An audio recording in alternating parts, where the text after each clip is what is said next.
Is it the financial decision we make that truly determine our financial success? What do you think? So, welcome you all to Your Path by COMSO, organized by Department of Commerce, University of Sri Jayawardenepura. So, this is Your Path by COMSO. හරි. ඉතින් video එක පටන් ගද්දිම මම ඔයාලගෙන් ප්‍රශ්නයක් අහුවා.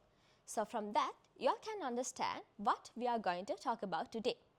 Yes, you are correct. We are going to talk about finance, which is more about financial disciplines, share market and investing. ඉතින් මේ discussion එකත් එක්ක අද අපිත් එක්ක එකතු වෙන්නේ ඔෂාන් බුලුගහපිටිය සර් සහ දුෂාන් සේනානායක සර්. ඉතින් සර්ලා දෙන්නාම ගොඩක් ආදරෙන් සහ ගෞරවයෙන් අපේ මේ වැඩසටහනට පිළිගන්නවා. ඒත් එක්කම අද මම සර්ලා දෙන්නත් එක්ක මෙතන ඉඳන් ඉන්නේ ගොඩක් ආඩම්බරෙන්. මොකද මේ සර්ලා දෙන්නත් අපේ ඩිපාර්ට්මන්ට් එකේම ග්‍රැජුවේට්ස්ලා දෙන්නේ. ඉතින් ඩිස්කෂන් එක පටන් ගන්න කලින් මම කැමතියි සර්ලා දෙන්නම අපිව අහන් ඉන්න, අපිව බලන් ඉන්න කට්ටියට පොඩි ඉන්ට්‍රෝ එකක් දෙනවා නම්. ඔෂාන් සර්ගෙන් පටන් ගමු. Oh, thank you Gimhani. So, අපිත් ඇත්තටම BCom department එකෙන් තමයි ඉගෙන ගත්තේ අවුරුදු 4-5කට විතර කලින්. ඊට පස්සේ එතනින් වෙනස් වෙලා ඉවරලා දැන් finance sector එකේ වැඩ කරනවා. ඒ degree එකෙන් ගත්ත exposure එක ගොඩක් වැදගත් වුණා දැන් වැඩ කරන වැඩවලට. So, I'm Oshan Bulugapitiya. Thank you for inviting me for this event. Thank you sir. Dushan sir. Thank you Gimhani මුලින්ම ඉන්වයිට් කළාට මට මේ වැඩේට. ඔයා කිව්වා වගේ අවුරුදු කීපයකට කලින් මමත් ඔයාලා වගේ ජයවර්ධනපුර කැම්පස් එකේ BCom ඩිපාර්ට්මන්ට් එකේ ඉගෙන ගත්ත කෙනෙක්. ඩිග්‍රී එකෙන් ලැබුණ එක්ස්පෝෂර් එකත් එක්ක ඔයා දන්නවා BCom කියලා කියන්නේ එක තැනකට ෆ්‍රේම් වෙච්ච එකක් නෙමෙයි. හැබැයි මොකක් හරි හේතුවක් මත ෆයිනෑන්ස් කියන පැෂන් එකත් එක්ක මම ඒක ෆලෝ කරලා දැන් මේ සම්බන්ධව කිසියම් එක්ස්පෝෂර් එකක් තියෙන කෙනෙක් විදිහට අද සතුටින් එකතු වුණේ මම දන්න පුංචි දේ ඕගොල්ලොත් එක්ක ෂෙයා කරගන්න. ඒකට මට ඉන්වයිට් කළාට ආට තැන්ක් යූ. හරි. ඔෂාන් සර් මම සර්ගේ මුලින්ම අහන්න කැමතියි. අපි බේසික් වලින් පටන් ගමු සර්. අපි මමත් ඇතුළුව අපේ 4th year undergraduatesලා ගොඩක් කට්ටිය ඒ වගේම අපිව අහන් ඉන්න බලන් ඉන්න ගොඩක් කට්ටිය එයාලගේ කරියර් එක දැන් තමයි ස්ටාර්ට් කරලා තියෙන්නේ. ඒත් එක්කම අපිට first time salary එකක් හරි allowance එකක් හරි ලැබෙන්නේ first time. ඉතින් ඒත් එක්කම අපිට අපේ අම්මලා තාත්තලාගෙන් ගොඩක් කට්ටියගෙන් වැඩිහිටි කට්ටියගෙන් අහන්න ලැබෙන දේ තමයි හම්බෙන හැම සතෙන් වියදම් කරන්න එපා. මොකකට හරි ඉන්වෙස්ට් කරන්න. මේ ඉන්වෙස්ට් කරන්න කියන පදේ අපිට ගොඩක් වෙලාට ඇහෙනවා. ඉතින් සර් මම කැමතියි සර්ගෙන් අයිඩියා එකක් දැනගන්න. මොකද්ද මේ ඉන්වෙස්ටිං කියලා කියන්නේ? young professionalsලා හැටියට අපි කොහොමද ඉන්වෙස්ට් කරන්න ඕනේ සහ ඉන්වෙස්ට් කරද්දී මොන වගේ සාධකද ෆැක්ටර්ස්ද අපි සලකා බලන්න ඕනේ. ඔව් හොඳ ප්‍රශ්නයක් ස්ටාර්ට් එකේදීම පටන් ගන්නකොට අපිට ඉන්වෙස්ටිං ගැන කතා කරන්න පුළුවන් එකක්. So ඉන්වෙස්ටිං කියන එක ගැන අපි simply explain කරොත් දැන් ඔයාගේ යුනිවර්සිටි ඩිග්‍රී ප්‍රෝග්‍රෑම් එකක් කරනවානේ.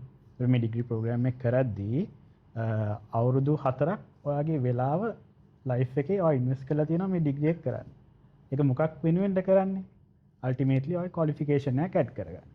ඊට පස්සේ ක්වොලිෆිකේෂන් එක ඇඩ් කරගන්න ඔයාගේ knowledge එක වැඩි කරගන්න, ඊට පස්සේ තව exposure එක ගන්න, ඊට පස්සේ ඔයාගේ skill development and also to get a good job at the end of the day.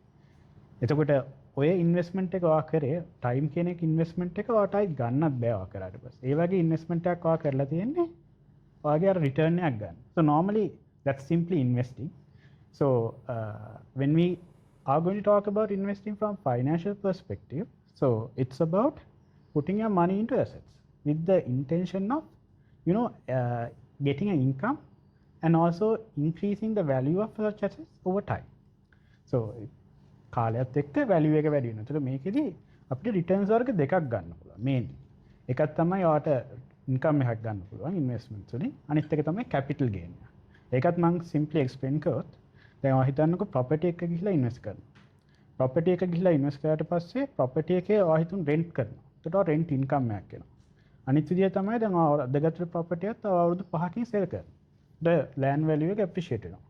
ඒකෙන් ඔයාට capital gain එක. ඒ වගේ mainly මේ විදිහේ returns දෙකක් ගන්න පුළුවන් investment. ඒ තමයි simply මම investment ගැන explain කරේ. දැන් අපි ඊළඟ ප්‍රශ්නෙට යන්. ඊළඟ ප්‍රශ්නය අහුවේ young professionalsලා මොන වගේ දේවල්ද මේ invest කරද්දි consider කරන්න ඕනේ කියලා. invest කරන්න ඕනේ කොහොමද කියලා. මම ප්‍රශ්න දෙකම එකට කතා කරන්න. එතකොට young professional කෙනෙක් විදිහට invest කරද්දි මුලින්ම බලන්න ඕනේ දේ තමයි ෆයිනෑන්ෂල් ඩිසිප්ලින් එකක් තියාගන්න ඕන. ඒතර ෆයිනෑන්ෂල් ඩිසිප්ලින් එක තියාගන්න කියන්නේ මන්ත්ලි සැලරි එකක් හම්බෙනවානේ. ඒතර සැලරි එකෙන් හැම මාසෙම කන්සිස්ටන්ට්ලි පොඩි පර්සන්ටේජ් එකක් ඉන්වෙස්ට්මන්ට් වලට දාන්න. ඊට අමතරව දැන් ඉන්වෙස්ට් කරද්දී ඕනම වැඩක් කරද්දී අපිට තියෙන්න ඕනේ ගෝල් එකක්. ඒකට ඉන්වෙස්ට් කරද්දිත් ওই ගෝල් එක තියාගන්න ඕනේ. ඉන්වෙස්ට්මන්ට් ගෝල් තියෙනවා. ඒතර ඉන්වෙස්ට්මන්ට් ගෝල්ස් කිව්වහම මේක ෂෝට් ටර්ම් වෙන්න පුළුවන්, මීඩියම් ටර්ම් වෙන්න පුළුවන්, ලොන්ග් ටර්ම් වෙන්නත් පුළුවන්. ඒකට අපි හිතමු ෂෝට් ටර්ම් ගෝල් එකක් තියාගෙන වගේ ඉන්වෙස්ට්මන්ට්ස් ඒ ගෝල් වලට ඩිරෙක්ට් කරන්න. ඉතින් ෂෝට් ටර්ම් ගෝල් එකක් විදිහට අපි ගත්තොත් තව අවුරුදු දෙකකින් ඔය කාර් එකක් ගන්න බලන්න. ඒකට ආයේ ඒ ගෝල් එකට අර ඉන්වෙස්ට් කරන පෝර්ට්ෆෝලියෝ එක ඩිරෙක්ට් කරන්න බලන්න. ඒක මූලික එකක්. ඊට පස්සේ අපි කතා කරොත් ඊළඟ එක තමයි දැන් ඉන්වෙස්ට් කරද්දී ඔයා බලන්න ඕන රිස්ක් එක. දැන් මට තියෙන රිස්ක් ඇපටයිට් එක මෙයාට තියෙනවා. So රිස්ක් ටොලරන්ස් එක බලලා තමයි අපි ඉන්වෙස්ට්මන්ට්ස් වලට යන්නේ. දැන් හිතන්න ඔය එක්කෙනෙක් ඉන්නවා යාට ගොඩක් සල්ලි තියෙනවා කියලා. ඒකට එයා ඉන්වෙස්ට්මන්ට්ස් වලට යද්දී යාට රිස්ක් එක ලොකු රිස්ක් ගන්න පුළුවන්. ඒක ස්ටාර්ට් බිගිනර් කෙනෙක්ට ගොඩක් වෙලාවට යන එක හොඳයි ලෝ රිස්ක් ඉන්වෙස්ට්මන්ට්ස් වලට. ඒ වගේම තමයි රිස්ක් එක වැඩි වෙනකොට දන්නා concept එක positive relationship එක. So high risk high return. So risk එක වගේම තමයි අනිත් එක බලන්න ඕනේ return. ඔව් return එක බලද්දී ඔතනදී බලන්න ඕනේ risk එකට සාපේක්ෂව හොඳ return එකක් එනවාද කියලා. හිතන්නකෝ ලොකු risk එකක් අරගෙන investment එකක් කරනවා. උනාට ඒකත් එක්ක compare කරද්දී හොඳ return එකක් එන්නේ නැහැ. ඉන්න ඒ fact එකත් ඔයා බලන්න ඕනේ. යම් professional කෙනෙක් විදිහට investments වලට යනකොට ඒ දෙක mainly බලන්න. මූලික areas දෙක. ඊට අමතරව අනිත් එක තමයි ඉන්වෙස්ට්මන්ට්ස් කරද්දී ඩයිවර්සිෆයි කරන්න. ඒකට රිස්ක් රිටර්න් වගේම තමයි ඩයිවර්සිෆයි. හිතන්නකෝ දැන් ඉන්වෙස්ට්මන්ට් කරන්න ගොඩක් විදි තියෙනවා. එක විදිහක් තමයි අපි දුන්න ස්ටොක් මාකට් ගිහලා ස්ටොක් මාකට් එකේ ඉන්වෙස්ට් කරනවා. තව විදිහක් තමයි ඔයාට ෆන්ඩ්ස් වල කියන්නේ මියුචුවල් ෆන්ඩ්ස් ETFs වගේ ෆන්ඩ්ස් වල ඉන්වෙස්ට් කරන්න පුළුවන්. ට්‍රෙෂරි බිල්ස්, ට්‍රෙෂරි බොන්ඩ්ස් ඒ වගේ ෆයිනෑන්ෂල් ඉන්ස්ට්‍රුමන්ට්ස් වල ඉන්වෙස්ට් කරන්න පුළුවන්. ප්‍රොපර්ටි යන්න පුළුවන්, ගෝල්ඩ් යන්න පුළුවන්. ඔය වගේ ගොඩක් විදි තියෙනවා. FDs වලත් දාන්න පුළුවන්. එතකොට දැන් ඔය වගේ විදිහවල ඉන්වෙස්ට් කරද්දී ඔයා එකකට විතරක් ફોකස් කරලා ස්ටොක් මාකට් විතරක් දැම්මොත් ඔයාගේ රිස්ක් එක වැඩි එතන. ඒක නිසා always recommended is to diversify your investment. අහලා තියෙන කතාවක් තියෙනවා don't put all your eggs into one basket කියලා. රිස්ක් එක වැඩි. ඒ වගේ same concept applies to investments as well. So that's the other point. The next point is you have to consider about liquidity. Liquidity කියන එකෙන් අදහස් කරන්නේ දැන් ඒක ඔක්කොම ඔයාගේ අර ඉන්වෙස්ට්මන්ට් ගෝල් එකත් එක්ක ඩිපෙන්ඩ් වෙනවා. ඒ කියන්නේ සමහරවිට ඔයාට හිතන්නකෝ ඉයර් එන්ඩ් එකේ මාක් කරේ ගෝල් එකක් තියෙනවා. ෂෝට් ටර්ම් ඉන්වෙස්ට්මන්ට් එකකට යන්න. ඒ වගේ වෙලාවක ලික්විඩිටි එක වැඩි ඉන්වෙස්ට්මන්ට්ස් වලට ඔල්වෙස් යන්න. හැම වෙලාවෙම යන්න. එතකොට ඒ වගේ ඉන්වෙස්ට්මන්ට්ස් කරද්දී ඔයා බලන්න ඕනේ. ඒ කියන්නේ ලොන්ග් ටර්ම් යන වෙලාවල් තියෙනවා. එතකොට ඔයාට ලික්විඩිටි එක අඩු වෙනකොට ප්‍රශ්නයක් නැහැ. අර ඉන්වෙස්ට්මන්ට් ගෝල් එකයි ඔයාගේ ප්ලෑන්ස් එක අරක හැම වෙලාවෙම මැච් කරන්න ඕනේ. ගොඩක් වෙලාවට ලික්විඩ් ඉන්වෙස්ට්මන්ට්ස් වලට යන එක හොඳයි ඉතින්. ඒ කියන්නේ ෂෝට් ටර්ම් ගෝල්ස් තියෙන වෙලාවට. ඊට පස්සේ අනිත් ෆැක්ටර් එක තමයි ඉන්ෆ්ලේෂන්. ඉන්ෆ්ලේෂන් කියන එක අපි පොඩ්ඩ දෙනෙක් කන්සිඩර් කරන්නේ මේවා කරද්දී ඉන්වෙස්ට් කරද්දී. හැම වෙලාවෙම we have to think about the inflation rate as well and see like whether you are getting a adequate return compared to the inflation growth. So inflation කියන එක අපි දන්නවා දැන් inflation එකත් එක්ක කාලෙත් එක්ක අපේ money purchasing power of money depreciate අඩු වෙනවා. අඩු වෙනකොට අපි දන්නවා එතකොට අපිට ඉන්වෙස්ට් කරද්දී ඒකෙන් රිටර්න් එක අර කම්පැරටිව්ලි හොඳ රිටර්න් එකක් එන්න ඕනේ ඉන්ෆ්ලේෂන් එකත් එක්ක කම්පෙයාර් කරලා. තව ඉම්පෝටන්ට් ෆැක්ටර් එකක් මට මතක් වෙනවා ඉන්වෙස්ට් කරද්දී තව දෙයක් කන්සිඩර් කරන්න ඕනේ අපි කොස්ට් එක. තමන් ඉන්වෙස්ට්මන්ට්ස් වලට යද්දී ඇසෝෂියේට් කොස්ට් එකක් තියෙනවා. දැන් ඉන්ට්‍රස්ට් එකක් හිතන්නකෝ දැන් normally FD එක දාලා ඉන්ට්‍රස්ට් එකක්. ටැක්ස් එකක් වදිනවා. ඊට පස්සේ අපි දුන්න ෂෙයාර් මාකට් ඉන්වෙස්ට් කරනවා බ්‍රෝකරේජ් ෆී එකක් වදිනවා. ඒ වගේ කොස්ට් එකක් තියෙනවා. ඔය ඉන්වෙස්ට් කරද්දී රිටර්න් එක ගන්නවා net return එක ගන්නවා කියන්නේ.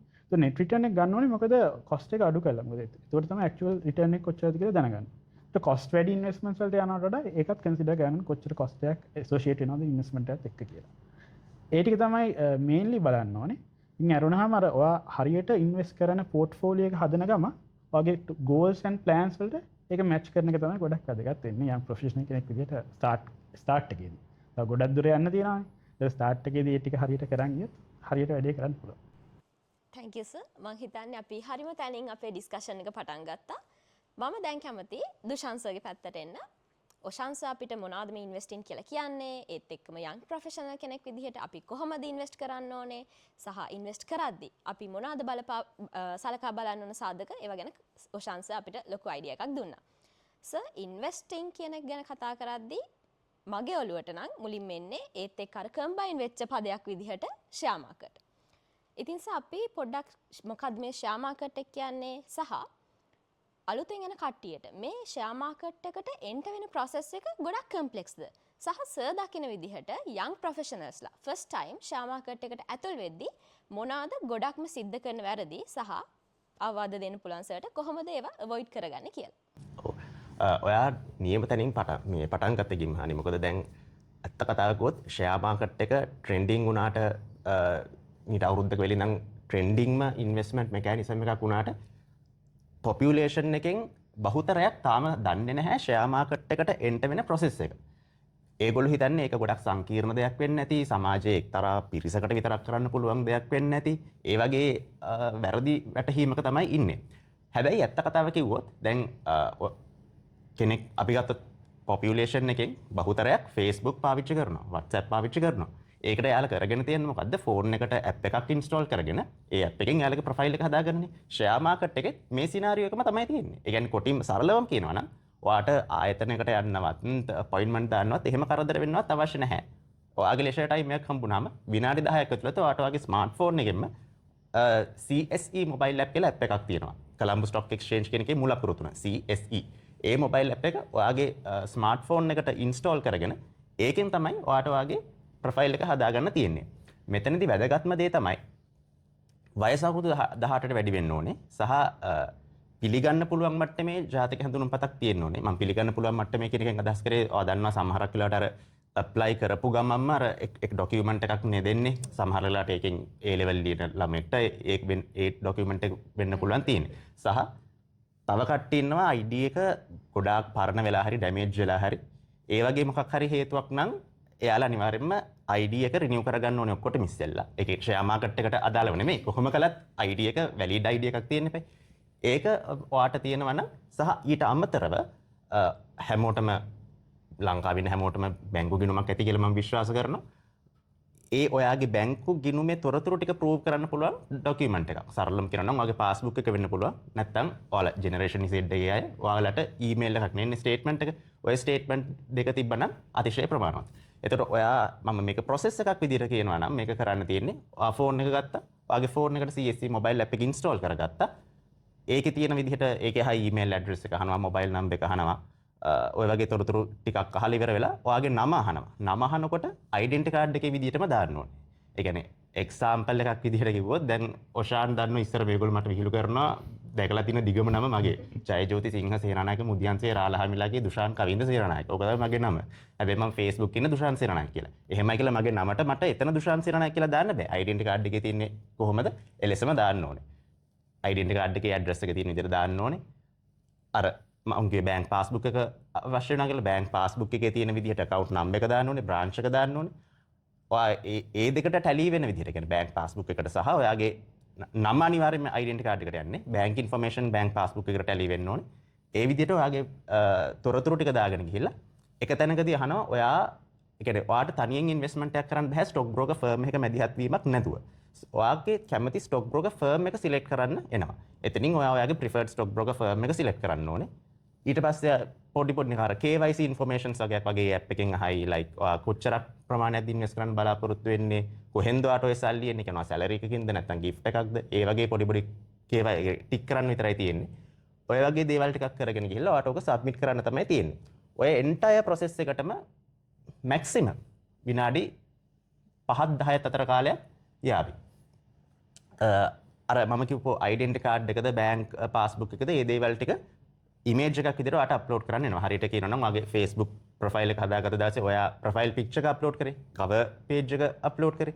අන්න ඒ වගේ ඔයාට ඉමේජ් එකක් විදිහට මේ දේවල් ටික අදාළ තැන් වලට අප්ලෝඩ් කරන්න තියෙනවා. ඔය දේවල් ටික ඔයා කළාට පස්සේ අපි හිතමුකෝ ඔයා ඔක අද කළා කියලා. එතකොට ස්ටොක් බ්‍රෝකර් ෆර්ම් එකකින්, ඒ කියන්නේ ඔයා සිලෙක්ට් කරපු ඔයාගේ ස්ටොක් බ්‍රෝකර් ෆර්ම් එකෙන් ඔයාට වීඩියෝ වෙරිෆිකේෂන් එකක් ගන්නවා. එතනදී නැවත වතාවක් ඒගොල්ලෝ ඩෙන්ටිටි කාඩ් එක පෙන්වන්න කියනවා. يعني එතනින් ඒගොල්ලෝ බලාපොරොත්තු වෙන්නේ ඩෙන්ටිටි කාඩ් එකේ සත්‍ය හිමිකරුද මේ ඇප්ලිකේෂන් එක දාලා තියෙන කියන එක දහවුරු කරගන්න. ඔය කියන එන්ටයර් process එකම අපි හිතමුකෝ අද මොබයිල් ඇප් එකෙන් වගේ ප්‍රොෆයිල් එක හදාගත්තා. හෙට ඔයා වීඩියෝ ෆේස් එකට ඉන්ටර්විව් කරා කියලා. working days දෙකක් ඇතුළත ඔයාගේ account එක හැදිලා එනවා. ඒ කියන්නේ දවස් 4කින් ඔයාට share market එකේ invest කරන්න පටන් ගන්න පුළුවන්.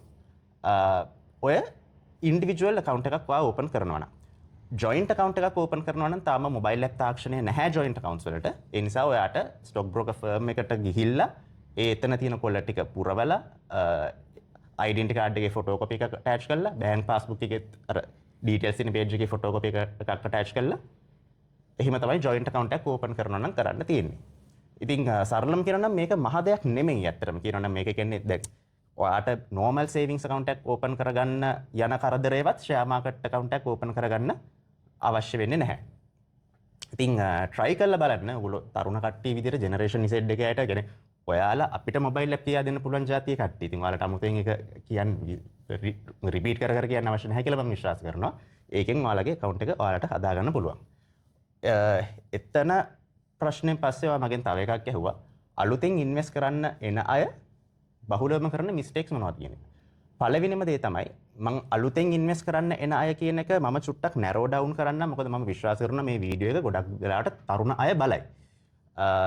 තරුණ අයට මම දකින විදිහට පොඩි උවමනාවක් තියෙනවා quick money හොයන්න. කියන්නේ ඒක සාධාරණයි. අපි ඔයාලගේ වයසේ ඉන්නකොටත් අපි උනත් කැමති ලබන මාසේ ලොකු ගාණක් එකපාරට එනවා නම් අපි උනත් කැමති. හැබැයි දැන් අපිට තේරෙනවා ලබන මාසේ ලොකු ගාණක් හොයන එක එහෙම ප්‍රායෝගිකව නැහැ කියලා.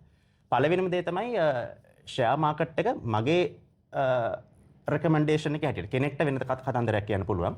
මම කියන විදිහට share market එක නෙමෙයි ඕනම investment එකක්. ඒ කියන්නේ ඉඩමක් ගන්න එකක් වුණත් ඔයා රත්තරන් මාලයක් අරගෙන ඒක ප්‍රොෆිට් එකක් තියාගෙන සෙල් කරන එක වුණත් අපි හිතමුකෝ ගෙදර මොකක් හරි වගාවක් කරනවා කියලා ඒක වුණත් ඔයා ෂෝට් ටර්ම් එයිම් කරන්න එපා.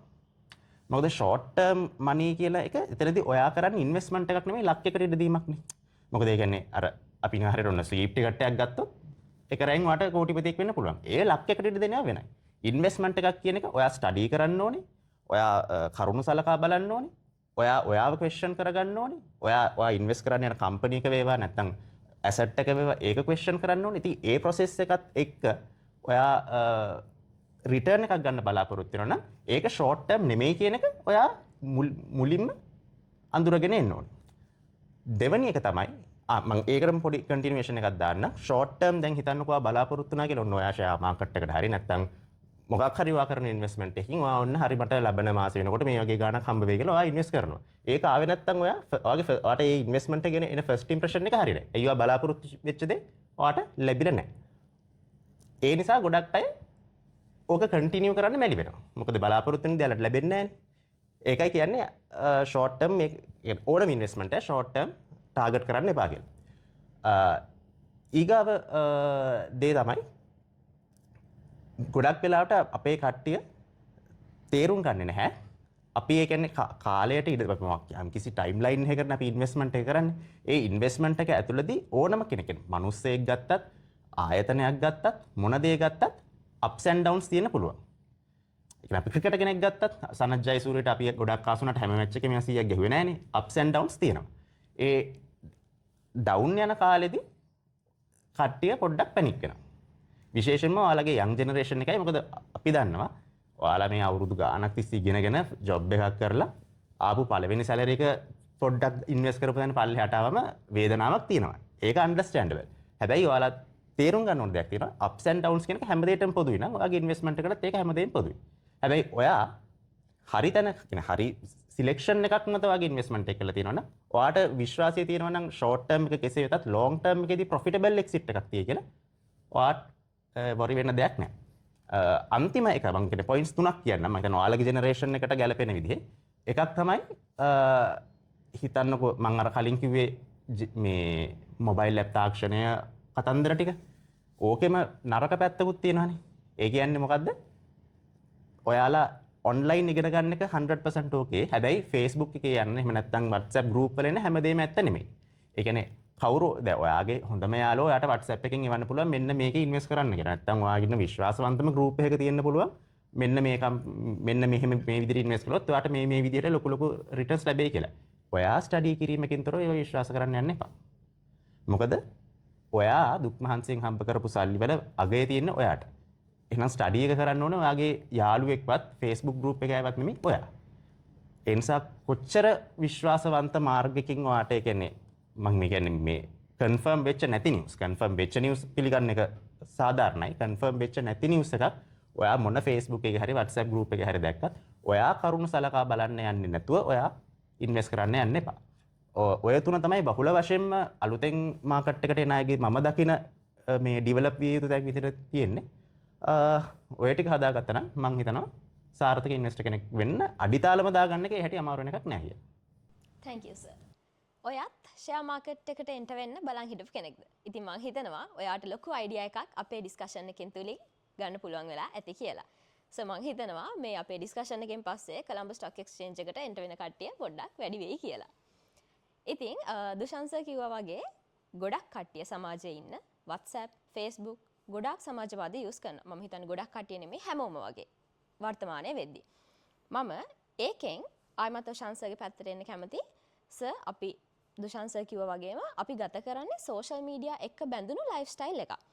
සර් එතකොට කොහොමද මේ සෝෂල් මීඩියා එක්ක එන ඉන්ෆ්ලුවන්ස් එකත් එක්ක යං ප්‍රොෆෙෂනල්ස්ලා හැටියට අපේ ස්පෙන්ඩින්ග්ස් බැලන්ස් කරන්න අපි කොහොමද? ඔව් හොඳ වැලි ටොපික් එකකට ආවේ අපි සෝෂල් මීඩියා ගැන කතා කරද්දී අපි ඔක්කොම දන්නවා අපි ඔක්කොම පාවිච්චි කරන සෝෂල් මීඩියා කියන එක. ඒක හොඳයි. ඉතින් පාවිච්චි කරන්න අප්ඩේට් වෙලා ඉන්න හැම දෙයක් ගැනම දැනගන්න හොඳ දෙයක්. ඒක හොඳ පැත්තට යූස් කරන්න ඕනේ. එතකොට දැන් ඔය සෝෂල් මීඩියා ගැන බලද්දී අපි හැම වෙලාවෙම ස්ටෝරීස් දකිනවා කට්ටියගේ ඒ පොසිටිව් වයිබ් එකක් ගොඩක් වෙලාවට එන්නේ. ලක්ෂරි ලයිෆ් ස්ටයිල් තමයි ප්‍රොමෝට් වෙන්නේ. එතකොට ඔය හොඳ දෙයක් නෑ. හොඳ මිනිස්සු සාමාන්‍ය සෝෂල් මීඩියා වලට පෝස්ට් කරන ගොඩක් වෙලාවට තමන්ගේ ලයිෆ් ස්ටෑන්ඩඩ් එක වැඩි කරන දෙයක්. ස්ටේටස් එක වැඩියෙන් පෙන්වන දෙයක්. එතකොට ඒ වගේ දෙයක් දකිනකොට සමහරවිට ඩිප්‍රෙෂන් ඒ වගේ කන්සර්න් එන්න පුළුවන්. සමහරවිට ඔයාව ටෙම්ප්ට් වෙන්න පුළුවන්. ඒ වගේ දැන් හිතන්න කවුරු හරි පෝස්ට් එකක් දානවා මොකක් හරි ලක්ෂරි අයිටම් එකක් අරගෙන. එතකොට ඒ වගේ එකක් දකිනකොට ඔයාව ටෙම්ප්ට් වෙනවා ඒ වගේ පර්චේස් එකකට යන්න. එතකොට ඔයාට තියෙන්න ඕනේ ඔයාගේ සෙල්ෆ් කන්ට්‍රෝල් එකක්, ෆයිනෑන්ෂල් ප්ලෑනින් තියෙන්න ඕනේ. ඒව ගොඩක් වැදගත් වෙනවා. එතකොට දැන් හිතන්නකෝ ඔයා මොකක් හරි අයිටම් එකක් දැකලා ඔයා ඒක ගන්න යනවා. ඊට බලන්න ඕනේ මම කරන පර්චේස් එක ඇත්තටම වැලියු ඇඩිෂන් එකක් මට තියනවාද කියලා. ඊට ඕක කොහොමද අවොයිඩ් කරන්නේ? ඕක අවොයිඩ් කරන්න විදිහ තමයි ෆයිනෑන්ෂල් ප්ලෑනින් කියලා කියන්නේ. එතකොට යම් ප්‍රොෆෙෂනල්ස්ලා විදිහට සැලරි එකක් ගත්තාම ගොඩක් වෙලාවට ෆයිනෑන්ෂල් ප්ලෑනින් කියන එක කරන්න ඕනේ. ඒතකොට ඕක කරන විදිහ තමයි ඔයා මන්ත්ලි බජට් එකක් හදාගන්න. මන්ත් එකේ මුල සාමාන්‍යව දන්නවනේ මන්ත්ලි යන එක්ස්පෙන්සස් ඒව බේස් කරලා බජට් එකක් හදාගන්න. බජට් එක හදලා ඔයාගේ හදලා තියලා මදි. ඔයා monthly යන expenses record කරන්න ඕනේ. record කරලා at the end of the month you have to compare and see what has happened. Whether you have met the budgeted amount or expenses ඔක්කොම budgeted විදිහට තියනවාද කියන එක බලන්න ඕනේ. If you have not, then revise the budget for the next month. එතකොට budget එක revise කරලා එතකොට monthly budget එක හැම මාසෙම සමාන වෙන්න බෑ. අපේ expenses වෙනස් වෙනවානේ. එතකොට සමහර months වල ඔයාට වෙන medical expenses ඒ වගේ වෙනස් වෙන්න පුළුවන්. ඒවා දන්න මාසේ මුල ගොඩක් වෙලා. ඒතර ඕකත් එක්ක කම්පෙයාර් කරලා ඔයා බලන්න ඕනේ බජට් එකයි ෆයිනෑන්ෂල් ප්ලෑනින් කියන දෙක මේන්ටේන් කරන් යන්න ඕනේ. එතකොට ඔය දෙක කරනකොට ඔයාට හොඳ කන්ට්‍රෝල් එකක් එනවා. ඔයා මාසේ ගන්න සැලරි එක ඔයා දන්නවා මොකටද මම වියදම් කරලා තියෙන්නේ කියලා. හිතන්නකෝ ඔයා එන්ටර්ටේන්මන්ට් වලට ගොඩක් එක්සසිව් වියදම් කරනවා කියලා. ඔයාට කන්ට්‍රෝල් කරන්න පුළුවන්. ඒක නෙක්ස්ට් මන්ත් එකේ. ඊට පස්සේ අනිත් එක තමයි wrong decision making. Financial decision making වලදී අපි බලන්න ඕනේ ඔයා මොකටද ස්පෙන්ඩ් කරන්නේ කියලා. ස්පෙන්ඩින් එකක් කරද්දී. ඉතින් ඔයාගේ දකින්න කවුරු හරි කාර් එකක් අරන් තියෙනවා. ලක්ෂරි කාර් එකක් BMW Benz එකේ මොකක් හරි ලක්ෂරි කාර් එකක්. ඒකට ඔයා හිතනවා ඕකේ මමත් මේ කාර් එක ගන්න යනවා කියලා. ඔයා මොකද්ද කරන්නේ? ඔයාට afford කරන්න බැරි දෙයකට loan එකක් දාලා ගිහිල්ලා වාහනේ ගන්නවා. වාහනේ ගන්නවා. එතකොට මම දැන් 50% එක ගෙවන්නේ. ඒක 50% වලට ලීස් එකක් දාලා වාහනේ ගත්තට පස්සේ ඔයාගේ සැලරි එකෙන් භාගයක් ඒකට දෙවනවා. ඒ වාහනින් තුනෙන් එකක් ඔයාලි ඉන්ට්‍රස්ට් එක විදිහට ගෙවනවා. වාහනේ පාක් කරලා තියන්න පුළුවන්. ඇයි ස්පෙයා පාර්ට්ස් ගන්න. ෆියල් එෆිෂියන්සි එක අඩුයි. ඒත් ඔය වගේ ෆැක්ටර්ස් නිසා ඔයාට afford කරන්න බැරි වෙන්න පුළුවන්. යම් ස්ටේජ් එකේ ස්ටාර්ට් එකේදී කියන්නේ. ඒක afford කරන එකනේ කරන් තියෙන්නේ. දැන් ඔයා ඒකට අර ටෙම්ප්ට් වෙලා ගිහිල්ලා ඒක ගත්තට පස්සේ you will face difficulties in life. අන්තිමට සර් වාහනයක් අරගෙන අපිට කන්න බොන්න නැතුව ගෙදර වෙලා ඉන්න වෙන්නේ. ඔව් ගොඩක් ෆයිනෑන්ෂල් ඉෂුස් එන්න පුළුවන් ඉතින් එහාට. එතකොට ඔතන ඕක කොහොමද ඇත්තටම වාහනයක් ගන්න එක හොඳයි. ඒ වුණාට ඔය ඒක දැකලා මොටිවේට් වෙන එක ඒක පර්ෆෙක්ට්. ඒ වුණාට ඒක ගිහිල්ලා කිසි ප්ලෑන් එකක් නැතුව wrong decision making කියන එක හරියන්නේ නැහැ. ඕක step by step approach එකක් ගන්නවා. ඒකට initially ඔයා හිතන්න දැන් ඔයාට afford කරන්න පුළුවන් Alto එකක්. සාමාන්‍ය economical vehicle එකක්. ඒකට ඔයා ඊළඟට බලන්න ඕනේ ඕකේ මම Alto එකක් ගන්නවා මගේ දැන් තියෙන salary එක. ඊළඟට ඔයා ඩිවලොප් කරනවා ඉන්වෙස්ට්මන්ට් ප්ලෑන් එකක් බේස් කරලා ඔයාගේ ගෝල් එකක් තියාගන්න ඕනේ. තව අවුරුදු 2කින් මම ඊළඟ ස්ටෙප් එකට යනවා ලෙවල් අප් වෙනවා. වෙස්ල් එකක් ගන්න. ඒ වගේ ඔයාට ස්ටෙප් බයි ස්ටෙප් ඔයාගේ ඉන්වෙස්ට්මන්ට් ගෝල්ස් එක ඔයාට අර ලෙවල් එකට අචීව් කරගන්න පුළුවන්. අර මොටිවේෂන් එකක් තියෙනවානේ. ඒකට ඒ වගේ දේවල් අපි දැන් සෝෂල් මීඩියා වලින් දකින්න දේවල් මොටිවේෂන් එකක් විදිහට යූස් කර තියාගත්තේ හොඳයි. ඒ වුණාට අර ඒවා ඉමීඩියට්ලි ඒවට ටෙම්ප්ට් වෙලා ඒවා පර්චේස් කරන්න යන එක එච්චර හොඳ දෙයක් නෙමෙයි.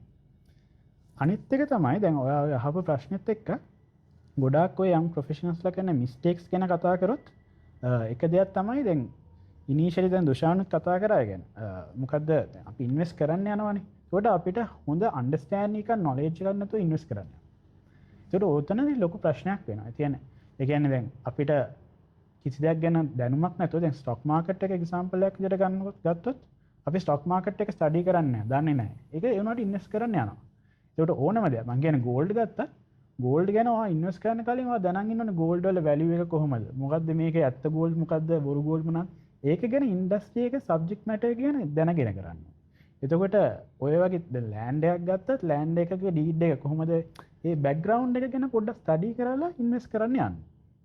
ඒක එතකොට බලන්න ඕනේ. අනිත් එක තමයි ඉන්වෙස්ට් කරන්න යද්දී අර අන්ඩර්ස්ටෑන්ඩින් එකක් තියෙන්න ඕනේ. ඒ කියන්නේ ඔයාට තියෙන්න ඕනේ ඔයාගේ මොකද්ද ඉන්වෙස්ට්මන්ට් ප්ලෑන් එක. ඒකට ඔයාට මොකද්ද ඔයා කරන්න යන ඉන්වෙස්ට්මන්ට් එකේ ඔයා රිටර්න් එක මොකද්ද? රිස්ක් එක මොනවද? ඒවා ගැන හොඳ අන්ඩර්ස්ටෑන්ඩින් එකක් ඇතුව තමයි ඉන්වෙස්ට්මන්ට්ස් වලට යන්නේ. ඊළඟ ෆැක්ටර් එක තමයි මම කලින් කතා කරා අර ඩයිවර්සිෆයි කරන එක. එන්නේ ඒකටත් කරන්න ඕනේ. කියන්නේ අපි පෝට්ෆෝලියෝ එකක් තියාගන්න ඕනේ. ඔක්කොම ටික ගිහිල්ලා සල්ලි ටික අර එක ඉන්වෙස්ට්මන්ට් එකකට දාන්න හොඳ නැහැ. තව එකක් තමයි අපි කතා කරොත් ඔයාගේ ඉන්වෙස්ට්මන්ට් එක අර ඉන්ෆ්ලේෂන් එකත් එක්ක මැච් කරන්න ඕනේ. ඔයගේ ෆැක්ටර්. අනිත් එක තමයි දැන් කතා කරලා දුෂානුත් අර ඉක්මනට සල්ලි හොයන විදි තියෙනවා ලංකාවේ මේ හැමතැනම තියෙනවා. කට්ටිය ඕවට යනවා. ඉක්මනට සල්ලි හොයන්න. ගොඩක් ඔය යම් ප්‍රොෆෙෂනල්ස් වල දකින්න තියෙන ඉෂුව එකක් තමයි සල්ලි ඉක්මනට හොයන්න. ක්වික් earnings වලට යනවා. ඒකට ඔය ක්වික් රිටර්න්ස් ගන්න බලාගෙන යනකොට ගොඩක් කට්ටිය ගැම්බ්ලින් වගේ ඒ වලට ටෙම්ප්ට් වෙනවා. ඒකට ඒවා කරන්න ගියාම ඇත්තටම වෙන්නේ ගොඩක් වෙලාවට losses. losses එනවා කියන්නේ ඉන්වෙස්ට්මන්ට් කියලා කියන්නේ ඇත්තටම long term money value creation එක. ඒකට long term wealth grow කරන එක තමයි උතනදී වෙන්නේ. ගොඩක් වෙලාවට. ඒ කියන්නේ short term approaches උත් තියෙනවා. ඒ වුණාට ඔය investment වලදී අර අපි ඉක්මනට සල්ලි හොයන්න ගියොත් එහෙම අමාරු වැටෙනවා ගොඩක් වෙලාවට. ඒකට ඒක අනිත් ෆැක්ට් එක. ඊට පස්සේ තව දෙයක් තමයි අපි කතා කරන්න ඕනේ ඉන්වෙස්ට් කරද්දී ඇත්තටම ඔය මම කතා කරානේ ස්පෙන්ඩින් බජටින් ගැන. ඒකට බජට් කරන සමහර රූල් එකක් තියෙනවා අහලා ඇති. 50-30-20 රූල් කියලා. 50-20 රූල් කියන එකෙන් ඒ කියන්නේ හැමෝටම මේක මේ ඇප්ලයි කරන්න බැරි වෙන්න පුළුවන්. ඒ කියන්නේ 50% ඉන්වෙස්ට් කරනවා needs වලට, 30% ඉන්වෙස්ට් කරනවා needs කියන්නේ essential expenses වලට. ඊට පස්සේ 30% යන්න පුළුවන් අපි දන්නා අපේ lifestyle expenses, entertainment වගේ වලට. ඒකට අපි දැන් movies බලන්න යනවා monthly. ඊට පස්සේ ටිප් එකක් ඒ වගේ වලට තියාගන්න ඕනේ ලයිෆ් එක. කියන්නේ එන්ජොයි කරන්නේ ඉන්වෙස්ට් කර ඉන්නත් නෙමෙයිනේ. ඊට පස්සේ ඉතුරු බැලන්ස් එක 20% අපි යනවා ගොඩක් වෙලාවට ඔය මේ ඉන්වෙස්ට්මන්ට් and සේවිංස් වලට. එතකොට 20% ඔය සේවිංස් වලට යනකොට අනිත් ඉම්පෝටන්ට් දේ තමයි අපි කියා ගන්න ඕනේ එමර්ජන්සි ෆන්ඩ් එක. ඒ monthly අර 20% ඇතුලේ 20% කියලා මම කියනවා එක්සැම්පල් එකක් විදිහට ඔයගේ සැලරි එකෙන් percentage එක සේවිංස් වලට යනවා නම් ඔයා මේන්ටේන් කරන්න try කරන්න ඕනේ එමර්ජන්සි ෆන්ඩ්. ඒතකොට මේ එමර්ජන්සි ෆන්ඩ් එක හිතන්නකෝ අපේ ජොබ් එක නැති වෙනවා. ඊට අපි ජීවත් වෙන්න බෑ. ජීවත් වෙන ඒ පීරියඩ් එකේ ඔය සර්වයිව් වෙන්න ඔයාට එමර්ජන්සි ෆන්ඩ් එක යූස් කරන්න පුළුවන්. නැත්නම් මෙඩිකල් එමර්ජන්සි එකක් එනවා. ඒ වගේ සිටුේෂන්ස් වලදී ඔයාලා මේක යූස් කරන්න පුළුවන්. ඔය ටික තමයි මේන්ලි ඉන්වෙස්ට් කරද්දී යද්දී එතකොට අර ලයිෆ් ස්ටයිල් එකේ අපිට එන ප්‍රෙෂර් එකත් එක්ක සෝෂල් මීඩියා වලින් එන අර ප්‍රෙෂර් එකත් එක්ක අපි මයින්ඩ්ෆුල් වෙලා අපි ස්මාර්ට් වෙන්න ඕනේ අපේ self control එක maintain කරන්න financial decisions වලදී වගේම අපේ investments වලදී. හරි හොඳ financial discipline එකක් maintain කරොත් අනිවාර්යෙන් අර long term wealth creation එක අපිට කරන්න පුළුවන්. ඒ වගේම තමයි අපේ financial management අපිට හොඳට කරන්න පුළුවන්. ඒක තමයි වැදගත් වෙන්නේ start කරන කෙනෙකුට young professional කෙනෙක් විදිහට මුලින්ම තේරුම් ගන්න ඕනේ මොනවාටද invest කරන්නේ කොහොමද කරන්නේ කියන එක. Thank you sir.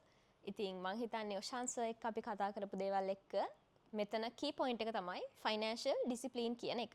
ඉතින් young professionals ලා හැටියට අපි මෙන්න මේ financial discipline කියන එක අපේ ඔළුවේ තියාගෙන වැඩ කරන්න ඕනේ. ඒත් එක්ක මම ආයෙමත් දුෂාන්සර්ගේ පැත්තට එනවා. සර් අපි කලින් ෂෙයා මාකට් එකට එන්ටර් වෙන විදිහ ගැන කතා කරා. මට හිතෙන විදිහට sir even the process is simple, there is a fear of losing money. එතකොට සර් ගොඩාක් මිනිස්සු පෙළඹෙන්නේ නැහැ large sums වලින් invest කරන්න. එතකොට සර් පොඩි amount එකක් invest කරන එකෙන් අපිට risk එක eliminate කරගන්න පුළුවන්ද? ඒක එක way එකක්ද risk එක eliminate කරන? ඔව්. හොඳ තැනකට මේ ඩිස්කෂන් එක අරගෙන ආවි ගිම්හානි. මොකද දැන් පළවෙනිම දේ තමයි amount එක කියන එක කෙනාගෙන් කෙනාට වෙනස් වෙන්න පුළුවන්. දැන් එක්කෙනෙක් ඉන්න පුළුවන් එයාට 5 million දාන්න පුළුවන් විදිහ, තව කෙනෙක්ට ඉන්න පුළුවන් 50000 දාන්න පුළුවන් වෙන්න. මේ කතා කරන්නේ එහෙම එකක් ගැන නෙමෙයි. ඒ කියන්නේ අඩුම තරමේ මිලියන 5ක්වත් නැත්තම් ඉන්වෙස්ට් කරන්න එපා වගේ තැනකට නෙමෙයි මේක මේ මම කියන්න උත්සාහ කරන්නේ. හිතන්නකෝ ඔයාගේ තියෙන ෆයිනෑන්ෂල් කැපැසිටි එකෙන් අපි හිතමුකෝ ඔයාට ඔන්න පුළුවන් කමක් තියෙනවා ඉන්වෙස්ට්මන්ට් එකක් කරන්න රුපියල් 50000ක් දාලා. හැබැයි 50000ක් දාන්න පුළුවන්කම තියාගෙනත් ඔයා මුලින් 5000ක් දාලා try out කරනවා කියන එක risk එක eliminate කිරීමක් නෙමෙයි. ඔයා risk එක දැන් අපි මෙහෙම හිතන්නකෝ. දැන් උදාහරණයක් විදිහට fear of losing money. ඔයා ඒකනේ කිව්වේ ක්‍රිකට් මැච් එකක් ගහන්න යනවා කියලා හිතන්නකෝ. දැන් ක්‍රිකට් මැච් එකක් ගහන්න යනකොට මම මේ සෙල්ලම කරන්න යන එකෙන් මට මොකක් හරි පාඩුවක් වෙයිද කියලා අපි quality එකෙන් අඩු gloves දෙකකුයි bat එකකුයි helmet එකකුයි දාගෙන යනවා කියන එකෙන් අපි risk එක අඩු කිරීමක් නෙමෙයි කරගන්නේ. ඒක වෙනම ප්‍රශ්නයකට තමයි ඊට පස්සේ අපිට මුහුණ දෙන්න වෙන්නේ. අපිට කියන්නේ හරි exposure එක එතනින් ලැබෙන්නේ නැහැ. risk එක අඩු කරන්න තියෙන පළවෙනිම දේ කියන්නේ අතම කියන ප්‍රධානම දේ තමයි ඔයා හරියට තීරණය කරන්න ඕනේ ඔයා සල්ලි දාලා තියෙන්නේ නිවැරදි තැනද කියන එක. ඒ කියන්නේ අපි මේක ෂෙයා මාකට් එකෙන් අපි මේක පැහැදිලි කරනවා නම් ෂෙයා මාකට් එකේ ඔයා දන්නවා කම්පනීස් 280ක් 300ක් විතර තියෙනවා. එතකොට ඒ 300න් හිතන්නකෝ ඔයා වුණ 50000ක් නැත්තම් ලක්ෂ 5ක් මිලියන 5ක් දාන්න පුළුවන් කෙනෙක් රුපියල් 5000ක් මොකක් හරි ස්ටොක් එකේ දාලා බලාගෙන ඉන්නවා මොකද වෙන්නේ කියලා. එහෙම කරන එක රිස්ක් එක අඩු වෙන්නේ නැහැ. එයා කරන්න ඕනේ අපි දැන් මෙහෙම උදාහරණ තවත් අපි ලිහිල් කරගමු. ඔන්න දැන් ඔයා ඉන්වෙස්ටර් කෙනෙක් කියලා හිතන්නකෝ. ඔයා ඉන්වෙස්ටර් කෙනෙක්. අපි ෂෙයා මාකට් එකේ ඉන්න කම්පැනි දෙකක් තමයි ඔෂානුයි මමයි කියලා කියන්නේ. අපි එහෙම ගත්තොත් හරිද? එතකොට ඔයා බැලුවොත් ඔෂාන්ගේ ගිය අවුරුද්දේ ප්‍රොෆිට් එක එයා කරලා තියෙනවා ඔෂාන්ගේ බිස්නස් එකේ 25000 එයා කරලා තියෙනවා. ඊට පස්සේ අවුරුද්දේ එයා කරලා තියෙනවා 30000. ඊට පස්සේ 35000. මෙන්න මේ විදිහට එයා ග්‍රෝ වෙන මට්ටමේ ප්‍රොෆිට් එකක් තමයි මේන්ටේන් කරගෙන තියෙන්නේ. සහ එයාගේ ෆයිනෑන්ෂල් ස්ටේට්මන්ට්ස් එයා හරි කාලවලදී සබ්මිට් කරලා තියෙනවා. එතනින් එහාට ගියාම එයාගේ බිස්නස් එක දිහා නිකන් බර්ඩ් අයි වීව් එකකින් බැලුවත් නඩු මොකුත් වැටෙන්නේ නැතුව එයා හරිම රූල් එකට රෙගියුලේෂන්ස් වලට එයාගේ බිස්නස් එක කරගෙන යනවා. වැදගත්ම දේ තමයි එයාගේ බිස්නස් එක කරගෙන යන ඉන්ඩස්ට්‍රි එකට ෆියුචර් එකක් තියෙනවා. කියලා ඔයා නිකන් හිතන්නකෝ අපි දැන් උදාහරණයක් විදිහට ගත්තොත් දැන් හිතන්නකෝ ඔෂාන් කරගෙන යන ඉන්ඩස්ට්‍රි එකට අපිට නිකන් පේනවා නම් මොකක් හරි එක්ස්ටර්නල් ෆැක්ටර් එකක් නිසා එයාගේ ඉන්ඩස්ට්‍රි එකට කස්ටමර්ස්ලා අඩු වෙයි. එහෙම නැත්නම් ඉන්ඩස්ට්‍රි එක ට්‍රෙන්ඩින් නැති වෙයි වගේ දෙයක් එහෙම මොකුත් නැහැ. ඉන්ඩස්ට්‍රි එක ඩේ බයි ඩේ ට්‍රෙන්ඩින් වෙනවා සහ ග්‍රෝ වෙන මට්ටමේ බිස්නස් එකක් තමයි ඔෂාන්ට තියෙන්නේ කියලා. සහ එයාගේ හිස්ටරි එක ගත්තත් එයා අවුරුදු 50ක් 60ක් තිස්සේ එයාගේ කම්පැනි එක දිගටම තියාගෙන ඉඳලා තියෙනවා කිසිම ප්‍රශ්නයක් නැතුව. ඒත් එක්කම හිතන්නකෝ දැන් එයාට පැරලලි මගේ කම්පැනි එක තියෙනවා. ඔයා ඒකේ ප්‍රොෆිටබිලිටි එක බැලුවොත් කාලයක් තිස්සේ මම ලොස් මේකින් නම් ගිය අවුරුද්දේ රුපියල් 50000ක් පාඩුයි, ඊට පස්සේ අවුරුද්දේ රුපියල් 60000ක් පාඩුයි, ඊට පස්සේ ආයෙත් 30000ක් පාඩුයි වගේ ලොස් වලම නම් මම ඉන්නේ. සහ මම හැමතිස්සෙම මොකක් හරි හේතුවක් මත මම රූල්ස් වලට කම්ප්ලයි වෙලා නැත්නම් ඒ කියන්නේ මම එක්ක ෆයිනෑන්ෂල් ස්ටේට්මන්ට්ස් හරියට සබ්මිට් කරලා නැහැ. එක්ක නැත්නම් හිතන්නකෝ මම අර කලින් එක්සැම්පල් එකක වගේ මම ඉන්නේ ඉන්ඩස්ට්‍රි එක කොයි වෙලේ වෙන මොකක් හරි ඕල්ටර්නේටිව් එකක් ඇවිල්ලා වැහිලා යයිද දන්නේ නැහැ. ඒ වගේ ෂුවර් නැති බිස්නස් එකකට නම් ඉන්නේ. රිස්ක් එක එලිමිනේට් කරන එක තුලින් ඔයා කරන්න ඕනේ ඔයාගේ ලිස්ට් එකෙන් මගේ බිස්නස් එක කපන එකද නැත්නම් ඔයාට දාන්න පුළුවන් 50000ක් රුපියල් 5000ක් විතරක් දාන එකද? ඔයා අනිවාර්යයෙන්ම කරන්න ඕනේ හරි ක්‍රිස්ටල් ක්ලියර් ඔෂාන්ගේ බිස්නස් එක හොඳට කරගෙන යනවා. දුෂාන්ගේ බිස්නස් එක හොඳට කරගෙන යන්නේ නැහැ. එහෙනම් අපි දුෂාන්ගේ බිස්නස් එක එලිමිනේට් කරලා ඔෂාන්ගේ බිස්නස් එකත් යනවා කියන ඩිසිෂන් එක ගන්න එක තමයි රිස්ක් එක අඩු කරනවා කියන එකේ කියන්නේ මම දකින විදිහට රිස්ක් එක අඩු කරන්න තියෙන හොඳම විදිහ. හැබැයි ගොඩක් දෙනෙක් රිස්ක් එක අඩු කරන්න කියලා එයාලා මොකද කරන්නේ? ඉන්වෙස්ට්මන්ට් මෙකැනිසම් එක කොච්චර ට්‍රෙන්ඩින් වුණත් ඒගොල්ලෝ ඒකෙන් යූස් එක ගන්න නැතුව පොඩි ගාණක් දාලා බලනවා. අපි ඕකේ වෙන ඊගාව පාඩුව තමයි දැන් හිතන්නකෝ ඔයාට මොකක් හරි ඉන්වෙස්ට්මන්ට් එකකින් 20% හම්බ වෙනවා කියලා.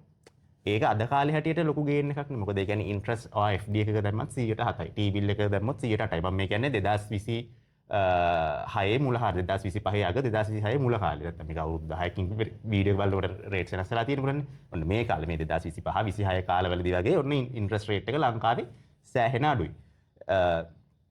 එහෙම වෙලාවක මොකක් හරි තැනකින් ඔයාට 120ක දෙහිතන ගොෂාන්ගේ බිස්නස් එක කියලා ඒක ඉන්වෙස්ට් කරොත් ඔයාට 120ක ගේනයක් ගන්න පුළුවන් කියලා ස්ටඩි කළාම ඔයාට තේරෙනවා. කියන්නේ යාගේ කම්පැනි එකේ ෂෙයා ප්‍රයිස් එක ග්‍රෝ වෙලා තියෙන්නේ කොහොමද? යාගේ ප්‍රොෆිටබිලිටි ග්‍රෝ වෙලා තියෙන්නේ කොහොමද? ඒ අතර වාරේ මෙයා කොච්චර ඩිවිඩන්ඩ්ස් දීලා තියෙනවද? ඔය ඔක්කොම ටික එකතු කරාම 20% හම්බ වෙනවා කියලා. ඔය 20% එක හම්බ වෙද්දි ඔයා 10000ක් දැම්මනම් 10000ක් වගේ නම් දාලා තියෙනවා. ඔයාට රුපියල් 2000ක් වගේ ඉන්නේ. ඒතර ඔයා කල්පනා කරනවා මම අවුරුද්දක් තියලත් මට රුපියල් 2000යි නේ. ඒ කියන්නේ ඔයා හරි රස මේකේ වට අල්ලගන්න බැරි වෙලා තියෙනවා. ඒකට හේතුව ඔයා දාලා තියෙන ගාන අඩු නිසා. ඉතින් ඉන්වෙස්ටර් කෙනෙක් ඉන්න පුළුවන් එයාට ප්‍රතිශතයක් විදිහට බැලුවම එයාට සෑහෙන ලොකු රිටර්න්ස් හම්බෙලා තියෙනවා. රුපියල් වශයෙන් බැලුවම එයාට හම්බෙලා තියෙන ඉතාමත්ම අඩු ප්‍රමාණයක්. මොකද හේතුව එයා දාලා දෙන රුපියල් ප්‍රමාණය අඩුයි. ඒ නිසා මගේ රෙකමෙන්ඩේෂන් එක ගාන තීරණය කරන එක කෙනාගෙන් කෙනාට ඩිපෙන්ඩ් වෙනවා. ඒක ප්‍රශ්නයක් නැහැ. හැබැයි ඔයාට දාන්න කැපැසිටි තියාගෙන රිස්ක් එක රිස්ක් එක අඩු කර ගැනීම උදෙසා ඔයා පොඩි මුදලක් නම් ඉන්වෙස්ට් කරන්න. එතනින් රිස්ක් එක නෙමෙයි ඔයා නැති කරගන්නේ. ඔයාගේ ඔපචුනිටි එකක් තමයි නැති කරගන්නේ. රිස්ක් එක අඩු කරන්න නම් ඔයා ස්ටඩි කරලා ඔයා ෂෝට් ලිස්ට් කරගන්න ප්‍රොෆිට්ස් හොඳට කරලා තියෙන පිළිවෙලකට නීත්‍යානුකූලව බිස්නස් එක හොඳට කරගෙන ට්‍රෙන්ඩින් ඉන්ඩස්ට්‍රි එකක ඉන්න. මම ඒක නැවත වතාවක් කියනවා ඉන්ඩස්ට්‍රි එක හරිය ගියේ නැත්නම් කොච්චර අපි සද්භාවයෙන් බිස්නස් එක කරගෙන ගියත් වැඩක් නැහැ. ඉන්ඩස්ට්‍රි එක ට්‍රෙන්ඩින් කම්පැනි එකකින් ෂෙයාර්ස් ටික තෝරගත්තොත් අන්න එතනදී ඔයාගේ රිස්ක් එක අඩු වෙනවා. එහෙම කරලා ඉවරලා ඔයාගේ ප්ලෑන් කරන් හිටපු ගාන දාලා බලන්න. මොකද ඒ කියන්නේ රිස්ක් එක ගන්න පොඩ්ඩක්වත් කැමති නැත්නම් ඉන්වෙස්ට් කරන්න බෑ. ඒක කියන්නේ හරියට අර බෝලෙට බයි ක්‍රිකට් ගහන්න බෑ වගේ තමයි. රිස්ක් එකක් කොහෙන් ගත්තත් තියෙනවා.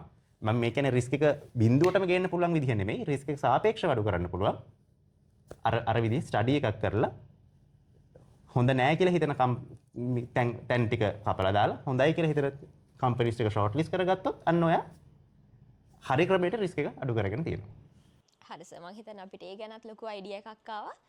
ආයෙමත් මම දුෂාන් සර්ගෙන් අහන්න කැමතියි. සර්ත් එක්ක අපි මුලින් ඉඳන්ම මේ ෂෙයා මාකට් එක ගැන කතා කරපු හින්දා.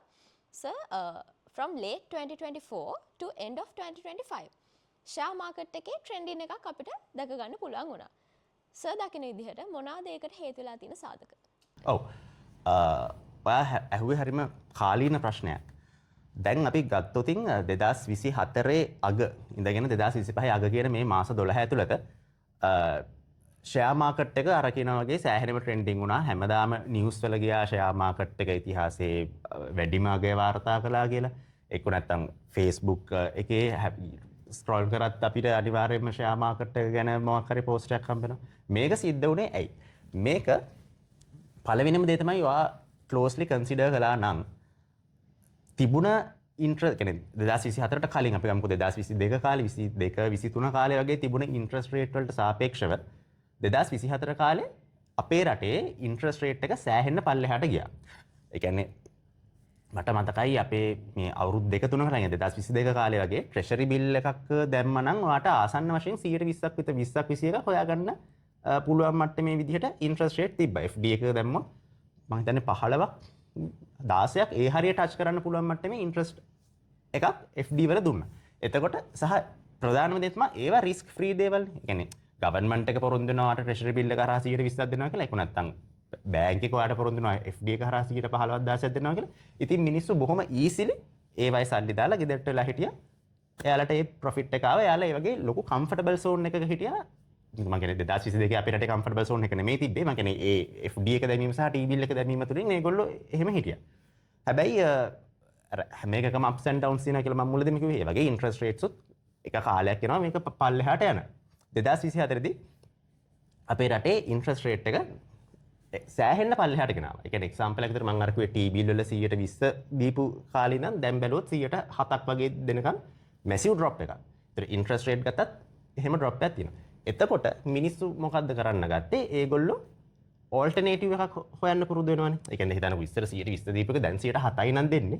අනිවාර්යයෙන්ම ඒගොල්ලන්ට 107ත් හොඳයි තමයි. නමුත් ඒ වුණාට අර 20ත් එක කම්පෙයාර් වෙන නිසා ඒගොල්ලෝ විකල්ප ආයෝජන ක්‍රමවලට යන්න පටන් ගත්තා. මම මෙතනින් කියන්න ගත්ත පොයින්ට් එක 2024-25 කාලෙට විතරක් අදාළ දෙයක් නෙමෙයි.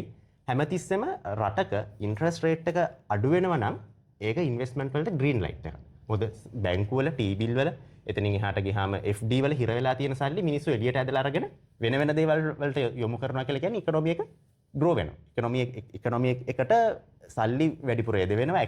ඉකොනොමික ඇක්ටිවිටි ලෙවල් එක වැඩි වෙනවා.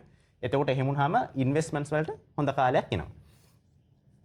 ඊගාව දේ තමයි දැන් 2024 ඉඳන් 25 වෙනකන් ඔය ගත්ත මාස 12 බැලුවොතින් අපේ රටේ එක ඉන්ඩස්ට්‍රි එකක් නෙමෙයි ඉන්ඩස්ට්‍රීස් කීපයක් එකවර ග්‍රෝ වුණා. ඒ කියන්නේ දැන් අපි සාමාන්‍යයෙන් බැලුවොත් අපි ෂෙයා මාකට් එකක් වෙන්න පුළුවන් නැත්නම් ඉකොනොමි එකේ යම් කිසි පීරියඩ් එකක් වෙන්න පුළුවන්. දුවන්නේ එක කාලයකට දුවන්නේ එක ඉන්ඩස්ට්‍රි එකක් මතනේ. ඒ කියන්නේ දැන් මෙහෙම හිතන්නකෝ දැන් ක්‍රිකට් ටීම් එකක් තියෙනවා. හරිද? සනත් විතරක් 100ක් ගැහුවා නම් අපිට ඔන්න 200ක් 225ක් ගහ ගන්න පුළුවන්. සනතුයි සංගක්කාරයි මහේලයි තුන් දෙනාම 100 ගැහුවොත් 300කට 400කට කඩාගෙන යන්න පුළුවන්. අන්න ඒ වගේ දෙයක් තමයි මෙතනදී උනේ. ඉන්ට්‍රස්ට් රේට් එක පැත්තෙම කතා කරමු. අපි දැන් මෙහෙම ගත්තොත් ඉන්ට්‍රස්ට් රේට් එක පල්ලෙහාට ගෙනාවම බැංක්ස් වලට ඒක යම් කිසි මට්ටමින් ප්‍රොෆිට් එක ඉන්ක්‍රීස් කරගන්න හැකියාව ලැබෙනවා. මම මේක උදාහරණයකින් පැහැදිලි කරොත් ගිම්හානි හිතන්නේ ගිම්හානිගේ බැංකුව මම. ගිම්හානිගේ රුපියල් ලක්ෂය මට දෙනවා. මට සිද්ධ වෙනවා ගිම්හානිගේ FD එකට 115ක් ගෙවන්න. ඒ කියන්නේ මට 15000ක් ගිම්හානිට දෙන්න සිද්ධ වෙනවා. කොහොම ඉද්දි අපි ගත්තොත් ඒ රටේ ඉන්ට්‍රස්ට් රේට් එක පහළ වැටීම මත මට ඉස්සර සිද්ධ වුණා නම් ගිම්හානිගේ රුපියල් ලක්ෂයට 15000ක් දෙන්න. දැන් මන් දෙන්න ඕනේ 6000යි නම්. කියන්නේ 115 තිබ්බ එක 6ට ඇවිල්ලා දැන් මන් දෙන්න ඕනේ 6000යි නම් මට යම් කිසි කොස්ට් සේවිං එකක් ඇති වෙනවනේ. බැංක් සෙක්ටර් එකට ඔන්න ඔය ප්‍රොෆිට්ස් වැඩි කරගන්න පුළුවන් ඉඩ හැදුනා ඉන්ට්‍රස්ට් රේට් එක අඩු වෙච්ච නිසා. බැංක්ස් වල ප්‍රොෆිට්ස් වැඩි වෙනවා කියන එක රටේ මිනිස්සු දැනගත්තාම මොකද කරේ? ඒගොල්ලෝ බැංක්ස් වල ෂෙයාර්ස් අරගත්තා. මොකද අර මම කලිනුත් අර කිව්ව අර රිස්ක් එක අඩු කරන හරිම විදිය තමයි ඉන්ඩස්ට්‍රි එක ට්‍රෙන්ඩින් වෙන්න ඕනේ සහ ප්‍රොෆිට්ස් වැඩි වෙන්න ඕනේ කියලා. ඒතර ඉන්ට්‍රස්ට් රේට් එක අඩු වුනහම ෆයිනෑන්ෂල් සෙක්ටර් එකට හොඳට ප්‍රොෆිට් කරන්න පුළුවන්.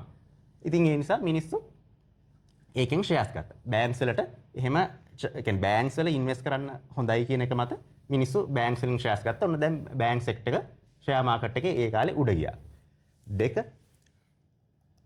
අපේ රටේ තිබුණ ඒ 2022 තිබුණ වාතාවරණ හැටියට ඒ දවස්වල රජයේ තීරණය කළා වෙහිකල් ඉම්පෝර්ට් සහ එක ಜಾති ඉම්පෝර්ට්ස් ගොඩක් මම හිතන්නේ මුළුමනින්ම නවත්තන්න තීරණය කළා. يعني ඕල්මෝස්ට් මුළුමනින්ම නවත්තන්න තීරණය කළා.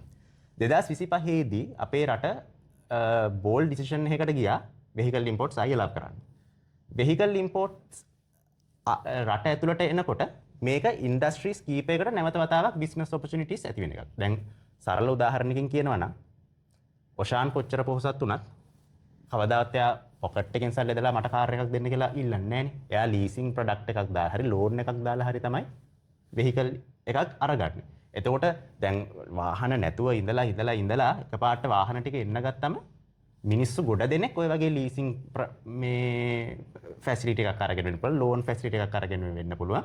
ඒ කියන්නේ අපි කියන අර බැංකු නොවන මූල්‍ය ආයතන කියලා. ගොඩක් මේ කියන්නේ අපි වෙහිකල් ලීස් දාන්න යන්නේ බැංකු නොවන මූල්‍ය ආයතන වලට. නැත්නම් අර ඩයිවර්සිෆයිඩ් ෆයිනෑන්ෂල්ස් කියලා කියන්නේ විවිධාංගීකරණයට ලක් වූ මූල්‍ය ආයතන කියලා කියන්නේ.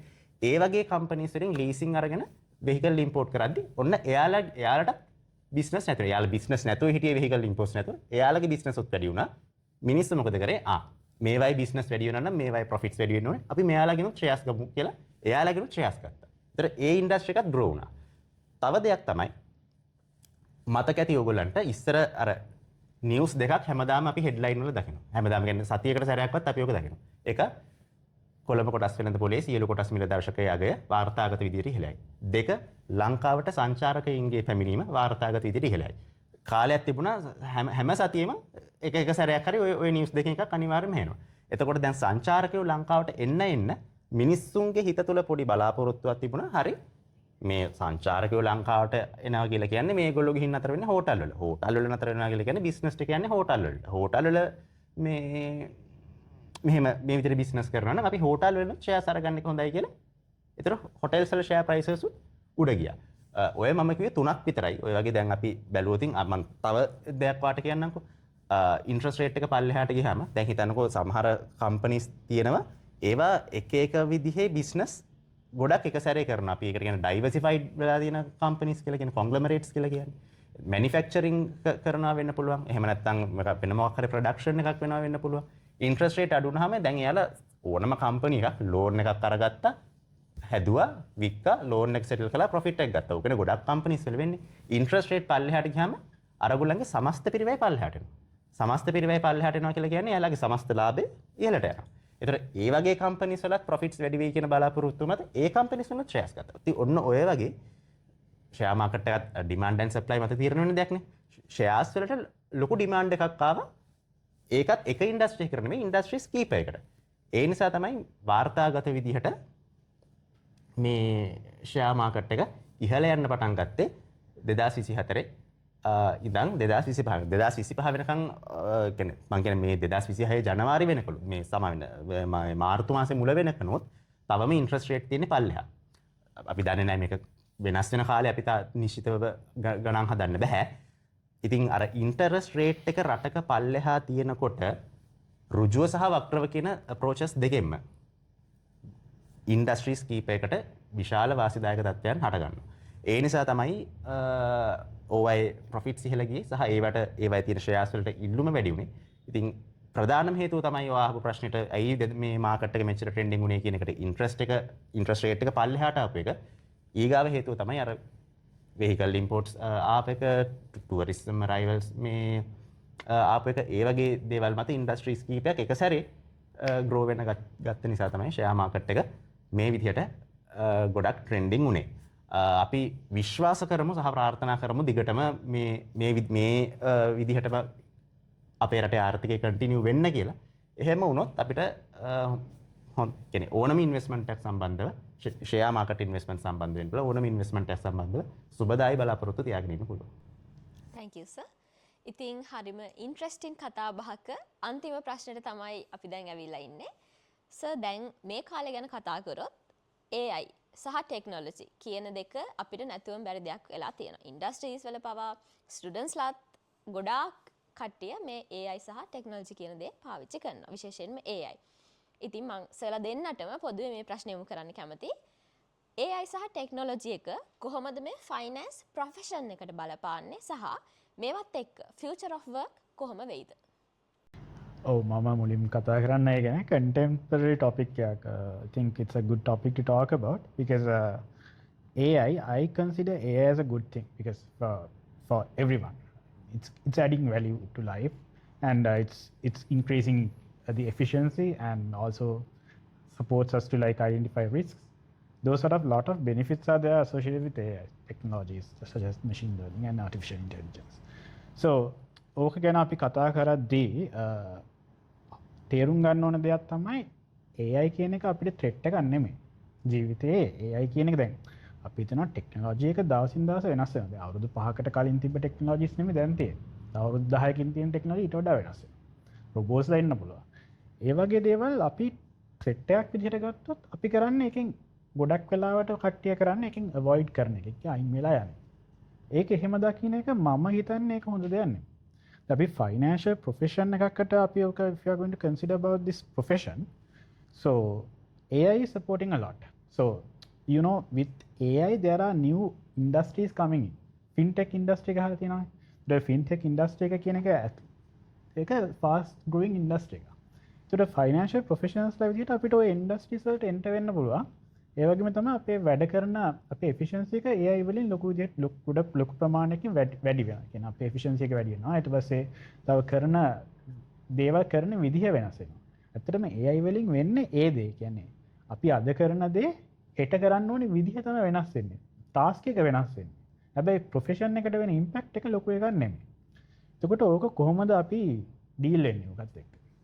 It's an important thing. So as a financial professional, so what you have to do is you have to first study about the profession.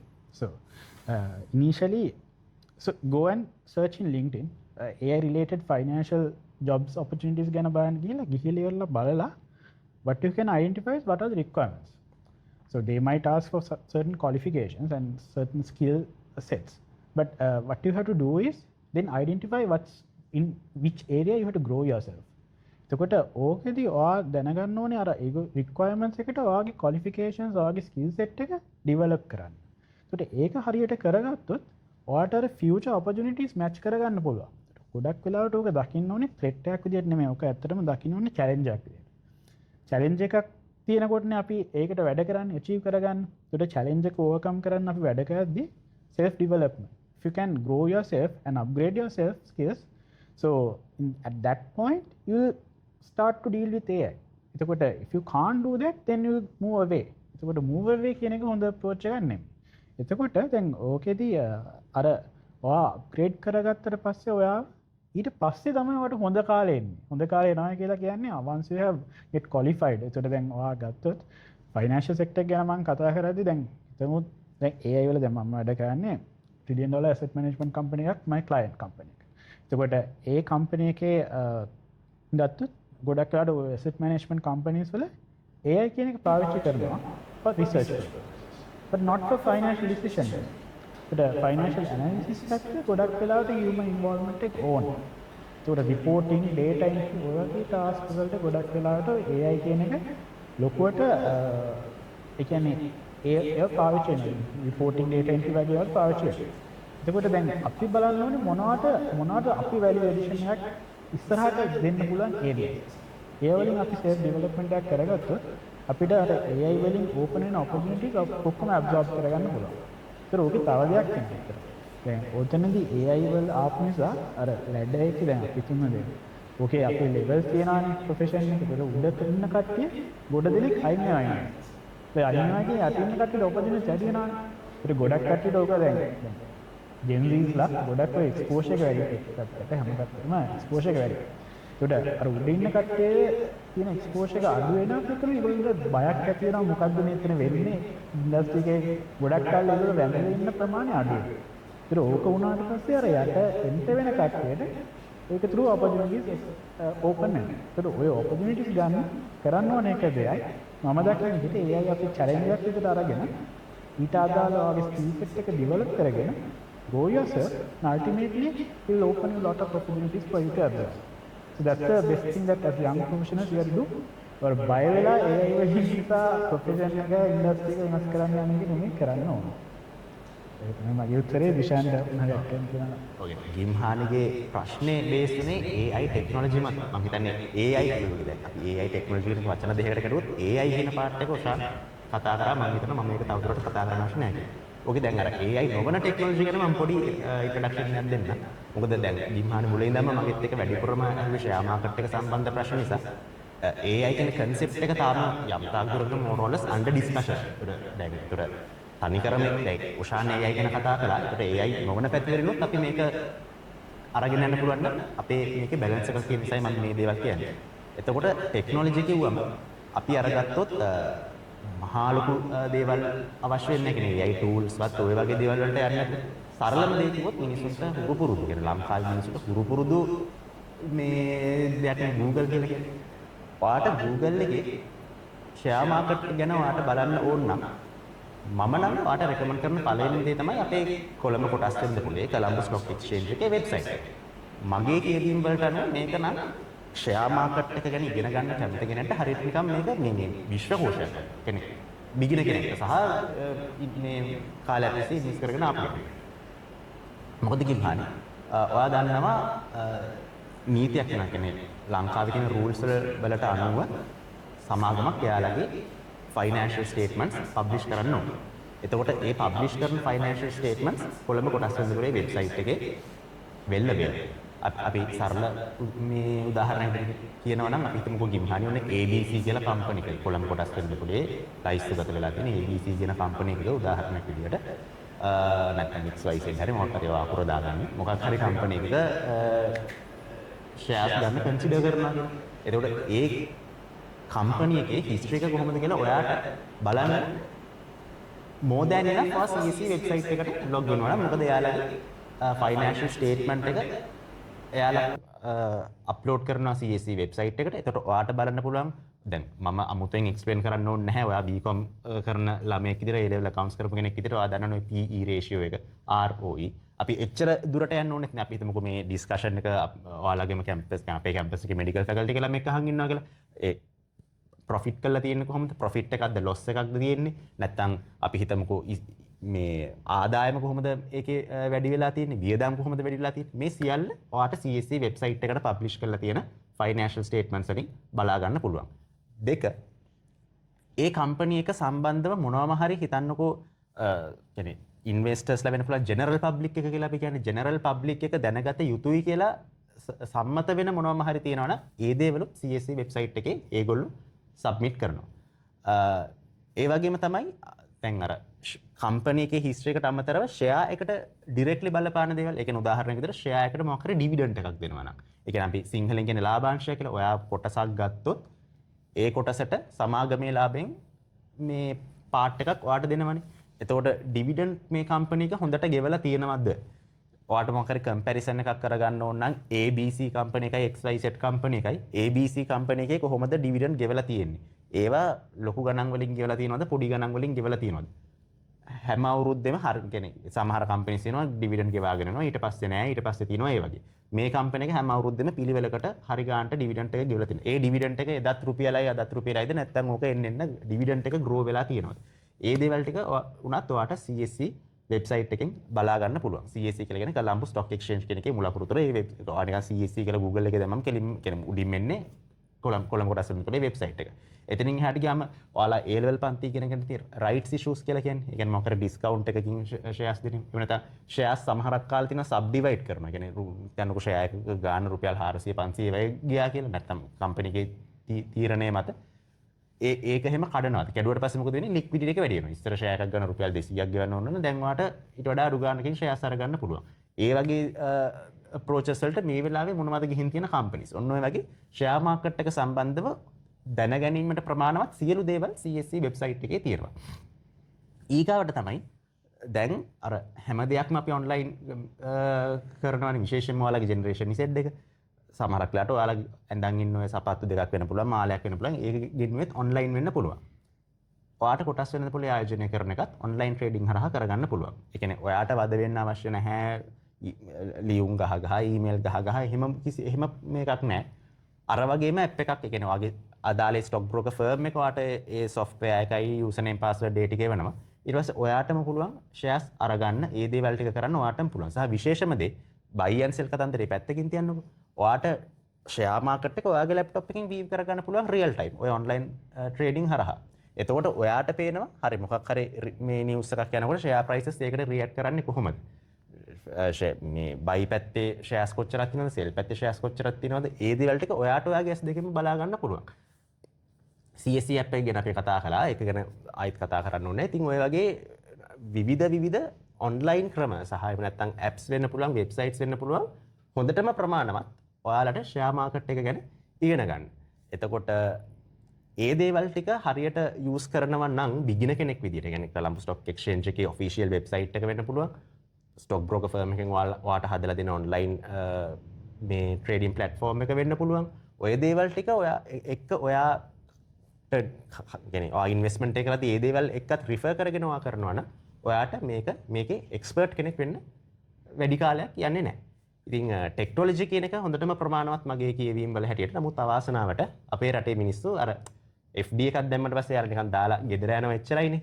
ඒ වගේ හිතාගෙන ෂෙයා මාකට් එකට යනවා. ඔය කිසි දෙයක් ස්ටඩි කරන්නේවත් මොකක්වත් කරන්නේ නැතුව ඒ දේවල් හරියට බලලා කෙනා හැමතිස්සෙම අරයට වඩා වැඩි දෙයක් කරගැනීමේ කැපැසිටි එක යාට තියෙනවා. හරි මං හිතනවා අපිට ඒ ගැනත් ගොඩක් හොඳ ලොකු අයිඩියා එකක් සොයලා දෙන්නගෙම අපිට හම්බුණා. ඉතින් අද දවස පුරාම අපි ගොඩක් දේවල් ගැන කතා කරා විශේෂයෙන්ම ෂෙයා මාකට් එක ගැන, ඉන්වෙස්ට් ගැන, ඊට පස්සේ ෆයිනෑන්ෂල් ඩිසිප්ලින් ගැන, ඒ වගේ ගොඩක් දේවල් අපි මේ විනාඩි කිහිපය ඇතුළේ කතා කළා. ඉතින් මං හිතනවා ගොඩක් insightful ideas ඔයාලට අපෙන් හම්බෙන්නේ නැති කියලා. ඉතින් on behalf of our department, I would like to extend my heartfelt gratitude for you too, sir. Thank you so much, Oshan sir, and thank you so much, Dushan sir, අද අපිත් එක්ක සර්ලා දෙන්නයි කාලෙත් කැප කරගෙන එකතු වුණාට. මං හිතනවා ඔයාලා පොඩි දෙයක් හරි අපේ මේ ඩිස්කෂන් එක තුලින් ගන්න ඇති කියලා. So, thank you so much again, sir. Stay tuned for another episode of Your Path by Kamso.